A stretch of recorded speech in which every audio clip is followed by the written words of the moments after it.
Hello, this is Horror Studio 1, and this is my unedited podcast. Hello, this is Horror Studio 1, and this is my unedited podcast number 5. And today I want to talk about a topic that I have talked about for quite a few times now on my channel.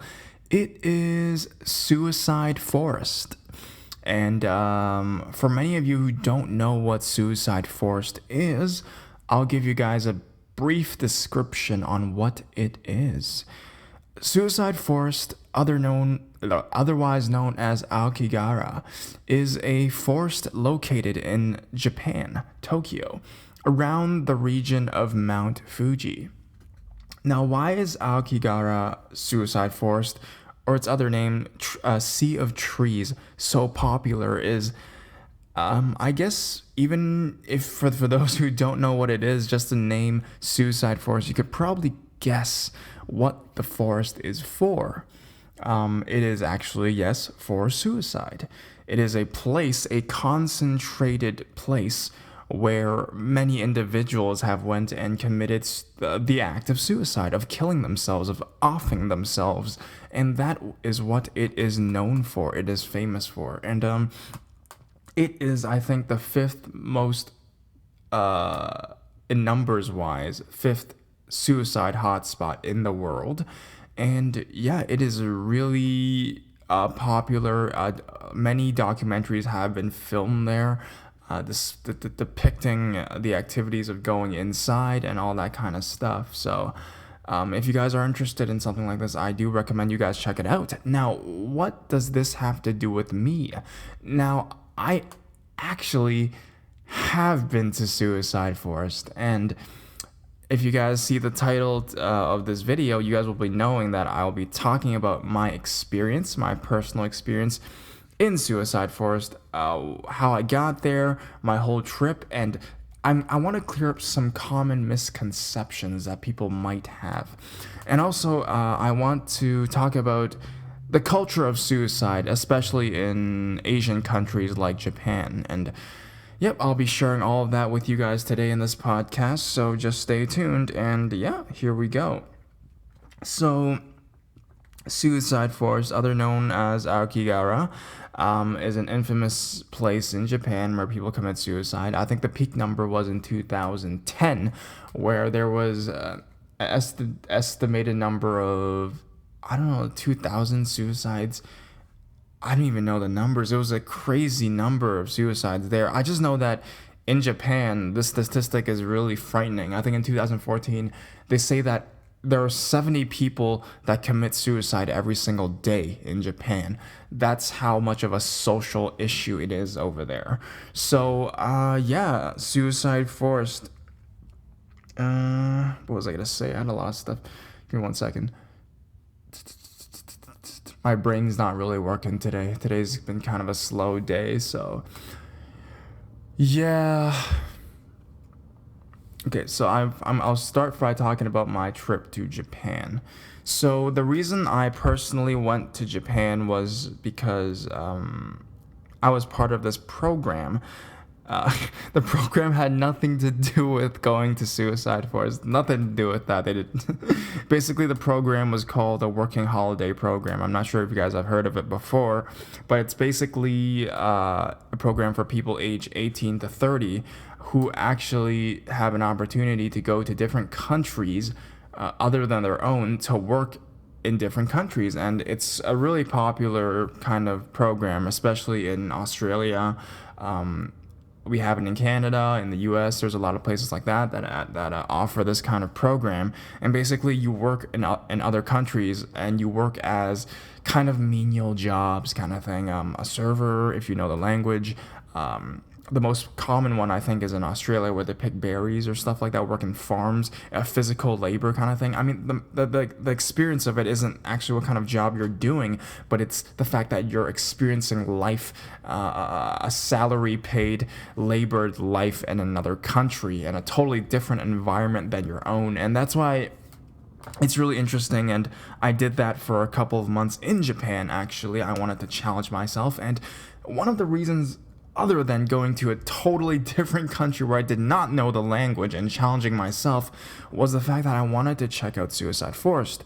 Because as you guys know, I guess many of you guys are the same, we're interested in the paranormal, and a place like a Suicide Forest does not come by very often, and it's very intriguing to us, those people that are interested in the paranormal, and a place in the world where people, it's infamous for people going to kill themselves. It's, it's ripe for a creepypasta or any kind of story, or just a ghost or haunted story. It's a very good place for that, and we kind of divulge and fantasize about it, and that's what I did. I think I had a lot of fantasies about the place, how scary it would be, how similar it would be to the scary stories you had as a kid, the haunted forest, with witches in the forest living in a house to offer you some candy, but you don't take it because then they'll kill you and eat you. Like, that's the kind of stories you have in your mind, your imagination about this place. And if you guys watch my previous videos, if you guys have been following me from the beginning, my second YouTube video talked about Suicide Forest, actually, and it talked about my experience there. Of course, it wasn't as direct as this podcast, because this podcast is basically just me talking directly my thoughts as as a YouTube creator, as someone who likes the paranormal, horror studio ones, actual thoughts and feelings of things, as opposed to the quality of the video. They're two very different things, because my other videos that I used to post, including the one I talked about Suicide Forest, it was very, there was music, there was an atmosphere, a mood that I had to create. It was a storytelling video, and a lot of the facts and a lot of the real emotions were actually upstaged by the fact that there had to be atmosphere, and that had to be horror, and had to be a scary or a intriguing, unusual type of video. And if you guys watch it, it's my second video, and I think it was one of my first ones that gained somewhat of people actually watching it, because I named it my real life experience at Suicide Forest, and I had some photographs I took there as well, and I posted it on there as well. So if you guys want to check out the photos I took, you guys can check out that video after watching this video. So, and a lot of people knew I was really interested in Suicide Forest, Aokigahara, because I actually posted another video talking about it, but this one was a creepypasta that I had written myself, so a fictional artwork, what I'm saying, a fictional piece of work that I did myself. And the reason for that was, as I said before, I had a lot of fantasies about the place that I guess wasn't what I expected. So I basically took the fantasies I had for Suicide Forest, and I put them into a narrative story, and I created a world where my fantasies were actually the reality of that place. And I created a character, and I created basically the premise is, you guys can check it out, it's one of my videos as well, and it's called Aokigahara Suicide Forest Creepypasta. I think it's along the lines of that, and it talks about this guy who goes into, the story's about redemption. Actually, he's a sufferer of his mother actually committed suicide when he was a child,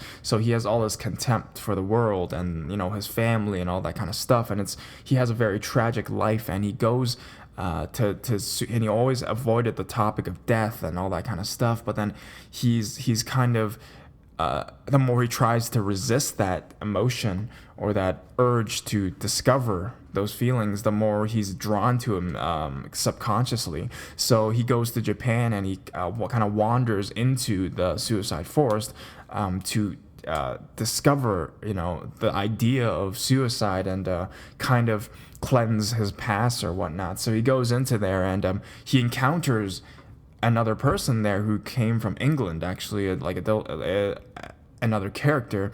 But this character starts acting very strangely, and eventually it's revealed that this character is actually a ghost, and he is a ghost that has had a lot of problems in his life, and he committed suicide inside that Suicide Forest, but nobody has discovered his body. So he used this young man, the main character, as someone who will discover his body and send it back to his family, and that kind of gives our main character the closure that he's always kind of wanted, because he never got an explanation from his own mother, but the fact that he helped this family bring closure to this man's children and this man's family and this man's wife allowed the main character to kind of feel a closure within himself. And then that's basically the premise of the story. It's a story about closure. It's about finding oneself through experience, kind of thing. And yeah, that's the fantasy I've had of Suicide Forest before I went. Of course, after I went there, that fantasy no longer exists because it's not what you guys. I'm pretty sure 90% of the people that hear it as like kind of like an urban legend maybe, or that hear it as some kind of like a haunted house, like it's one of those kind of things, but it's really not what anyone from North America especially would expect from something like that. It's no haunted forest. And yeah, I guess I'll tell you guys a story of when I actually went there. So it was last year in 2014. I decided that I was going to Japan for this working holiday experience, and I actually not found a job yet. But despite not having a job, because I worked, I do jobs, and I get paid and stuff. I had some money that I wanted to go and the first thing I wanted to do was, of course, go see the places I wanted to see. And I've always never really been a very tourist attraction kind of individual, as saying, like, I never really like to go to places that everyone eventually goes to. Like the number one, number two tourist attractions in the world, I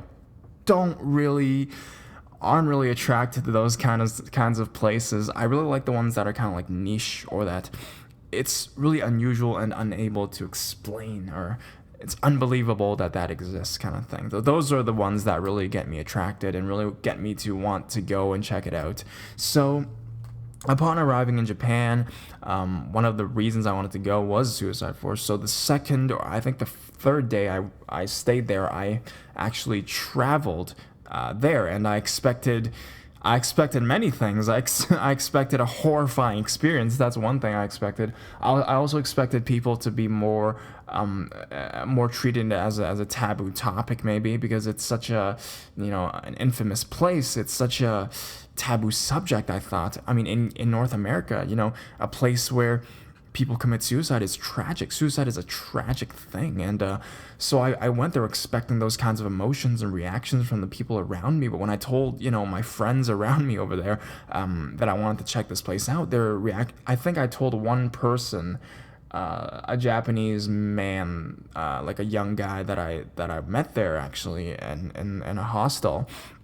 And I told him, and I was like, yeah, I want to go check it out. We were talking, and then he actually said, oh, yeah, cool. I think I was there, like, last week. I rode my motorcycle there or something. I was like, oh, okay. And he treated it as, like, if he went to the nearby beach with his friends and came back. Like, that was the kind of attitude he was displaying. So that kind of got me, oh, okay, so it's not as taboo or creepy as I'd expected, maybe.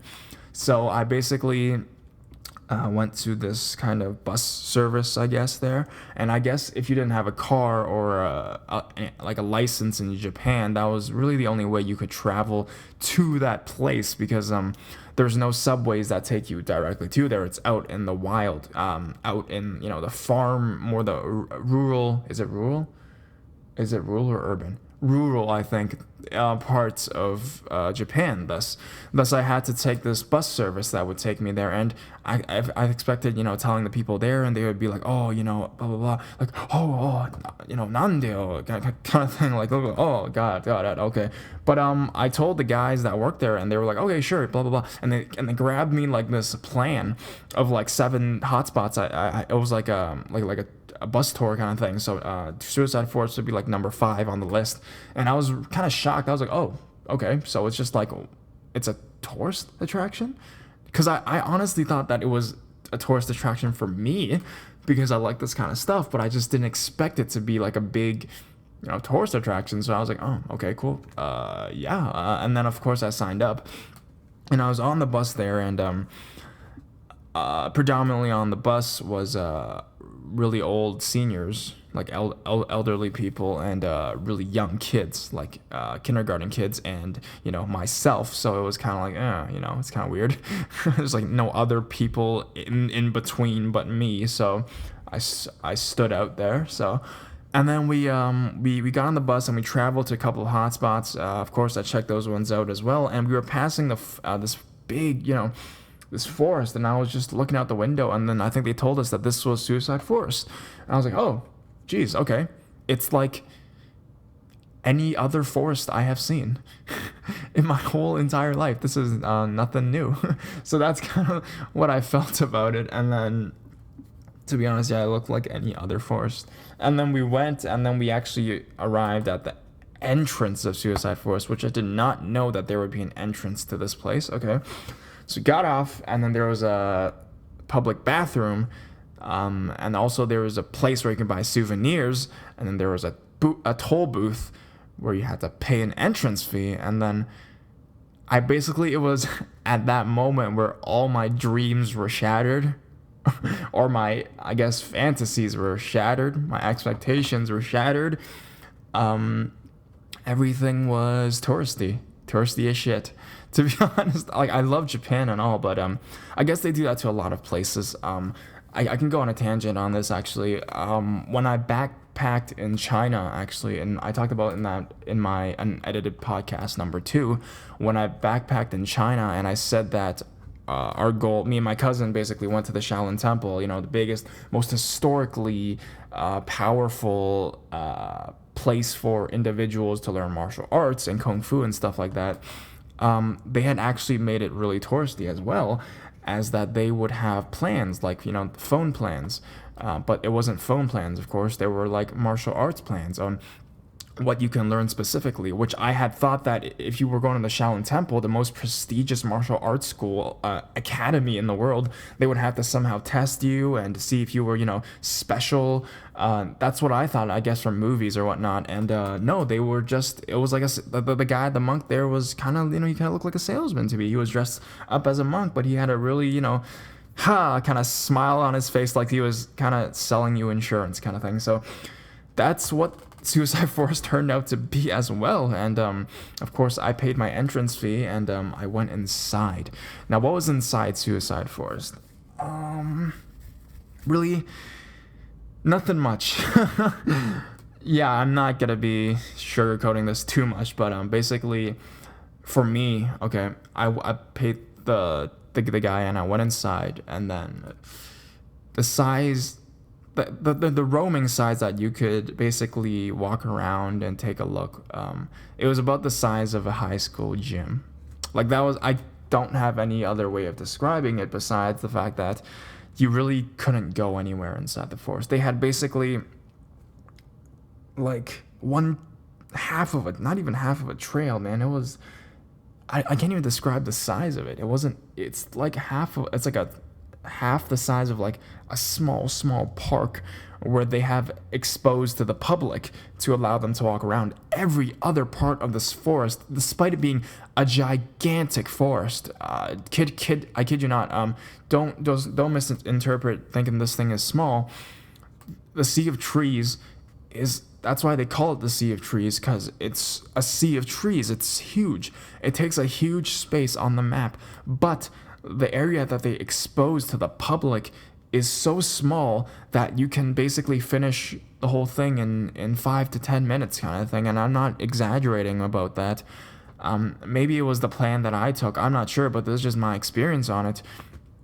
I walked around and I took some photographs, and it was kind of like a drizzly afternoon, I guess. So maybe that's kind of why, I should have went at nighttime maybe, but, there's no buses that take you back home if you go at night, and, you'd have to have a car to do stuff like that.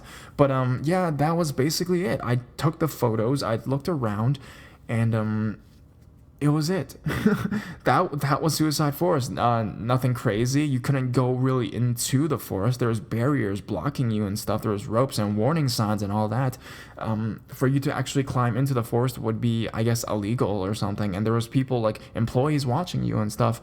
And I bet there was cameras around as well. So yeah, that was Suicide Forest, the touristy part of Suicide Forest, I guess. And yeah, that was it. No, I'm not even going to go on any further, because that was all of Suicide Forest. And for those individuals that, it's so weird though, because sometimes I'm on YouTube, and I guess if you guys research the topic, you guys may be thinking the same thing as I am right now.